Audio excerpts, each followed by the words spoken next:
Good morning. Welcome to the forecast discussion for December 28th, 2012. Of course, it's 9:35. We waited a little bit because I wanted to see some new model guidance coming out. And it's pretty interesting what I'm starting to see here. I'm going to explain why it's important. Just a moment.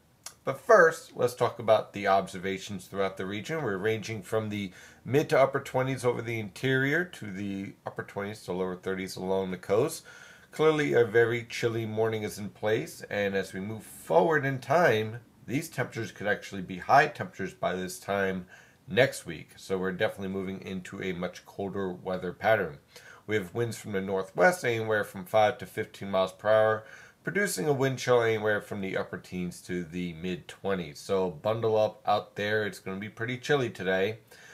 Throughout the day also, we're going to see a gradual increase in clouds as a low pressure system approaches the region, looking for high temperatures anywhere from the mid 30s over the interior to mid to upper 30s along the coast. Temperatures slightly below normal, not anything drastic yet, but clearly we are in a much colder weather pattern than what we have been in. Taking a look at the latest infrared satellite picture, you can see our storm from 2 days ago is lifting up into the Canadian Maritimes. It's a rather impressive low pressure system, and this low pressure system is going to have an impact on our weather pattern. I'll show you why in just a few minutes with the water vapor satellite picture. But keep an eye and remember this low pressure system here. You can see our clouds starting to increase from an area low pressure starting to develop out over the Mississippi River Valley. Otherwise, high pressure is in control with dry conditions expected. Now, on the radar, especially the national radar, you can see our system for tomorrow starting to develop, and it has quite a bit of moisture here in the Mississippi River Valley. Now, the idea is that this area of moisture and this area of moisture will phase and combine along the east coast. The question is, how much phasing actually occurs and how fast? The faster the phase occurs between these two systems, the heavier the precipitation. Notice I said precipitation because along the immediate coast, there might be some mixing issues that we're going to have to contend with. When we take a look at the water vapor satellite picture, you can see this huge upper level low lifting up into the Canadian Maritimes. This slows the entire weather pattern down. And what's interesting is that it's a little bit stronger than what the model guidance has been suggesting, and that is starting to have an influence on how this starts to develop over the next 24 to 48 hours. So we're dealing with a little bit slower pattern here. We're dealing with a little bit more enhanced blocking. We clearly have high pressure and control to the north. And here we have our disturbances approaching. Now the question is whether this disturbance, it's here, and this disturbance here, actually phase in time to produce a heavier snowfall along the northern mid-Atlantic from Philadelphia to New York City. Right now, I like my going forecast ranging anywhere from 2 to 4 inches with a few isolated pockets of 6 inches along the immediate coast around southern New Jersey and towards eastern Long Island. There will be some mixing of rain because we're dealing with a little bit warmer air. So the accumulations are down more towards 1 to 3 inches. However, let me show you why I'm a little bit concerned. First, let's look at the 0Z European model guidance out to 24 hours. You can see right here, we're going to have Friday evening, we have our disturbances approaching. By tomorrow evening, they're a little bit separated. They're close to phasing, but the storm's a little bit further out because the phase is happening a little bit later.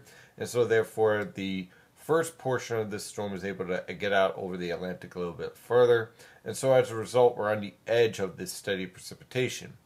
But when we take a look at the NAM model guidance, now I stress don't pay too much attention to the QPF right now.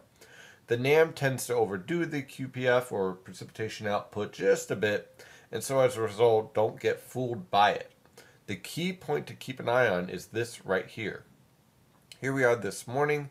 As you can see, there are two separate disturbances here clearly that are being driven. As we move forward in time towards tomorrow, you can see we have far more interaction in these disturbances. And as a result, we end up with a low pressure track a little bit closer to the coast. Now there are a variety of different aspects here to consider with this track a little bit closer to the coast. One, obviously, is that the more enhanced lifting and the heavier precipitation will be closer to the coast and therefore a higher potential for more snowfall. On the flip side of that, you also have more air, more warm air invading the coastal plain. So it's kind of half a dozen or the other. Yes, there's more precipitation, but there's also a better chance for mixing along the immediate coast. So you have to kind of play both potentials here, and this is another nowcasting event that we're going to keep an eye on with this phasing. However, just away from the coast in southeastern Pennsylvania, central New Jersey, even portions of the New York City metropolitan area, right around New York City and northeastern New Jersey, will have the potential with this type of phasing situation developing here of some enhanced snowfall totals. That's why I'm putting those 6-inch potentials in there, be kind of lollipops in a way, as they develop and as the mid-level disturbances interact with this low pressure system. If this low really intensifies along the coastal plain on Saturday afternoon and evening, then we're dealing with a lot more snow.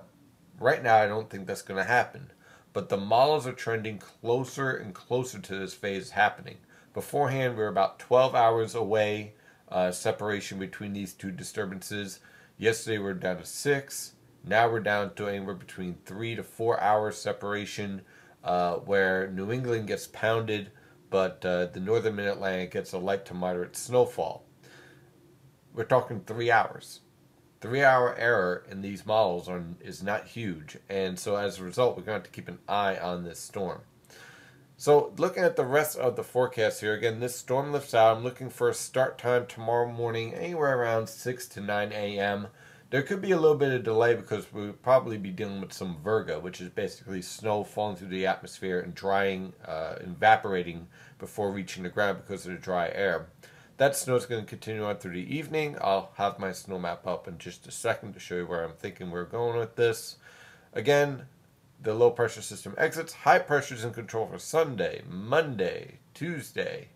But then Tuesday night into Wednesday, we're going to have to keep an eye on an area of low pressure is developing over the plains. I'm going to talk about this in the premium video discussion in a few minutes. But because there are some indications that we could be dealing with a little bit more of an interesting low pressure system trying to evolve Wednesday on through Thursday that we're going to really keep an eye on. This one's going to be tricky to forecast as well. It's another phasing situation, and the European model guidance especially does not handle these disturbances coming out of the southwest. So then the European model guidance might actually be missing something here. But here we have an area of low pressure in the Gulf of Mexico. We have plenty of cold air. We have high latitude blocking in place.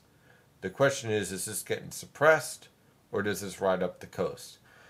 A lot of questions to answer over the next couple of days, and with the models being a bit unreliable, well, we got to keep an eye on this storm as well for the end of next week.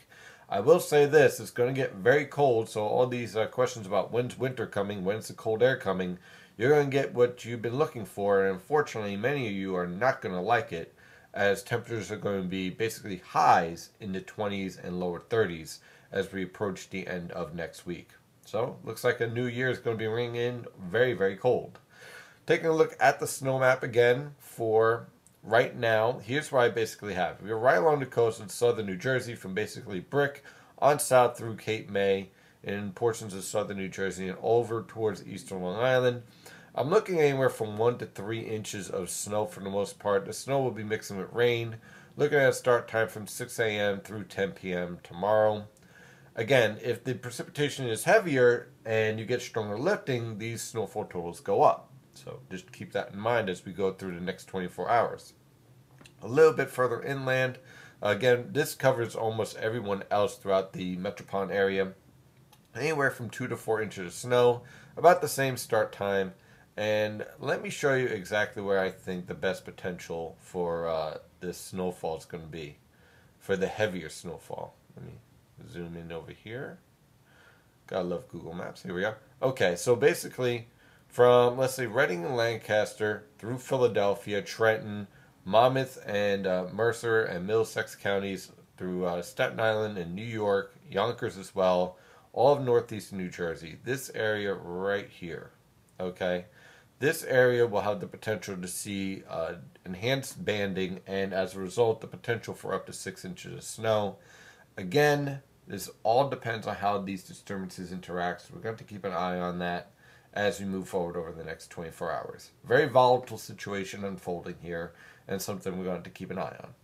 I'm your meteorologist, Stephen DiMartino. Of course, have a wonderful day out there, and follow the latest weather information at nynjpaweather.com and nynjpaweather on Twitter and Facebook. Have a wonderful day. See you later.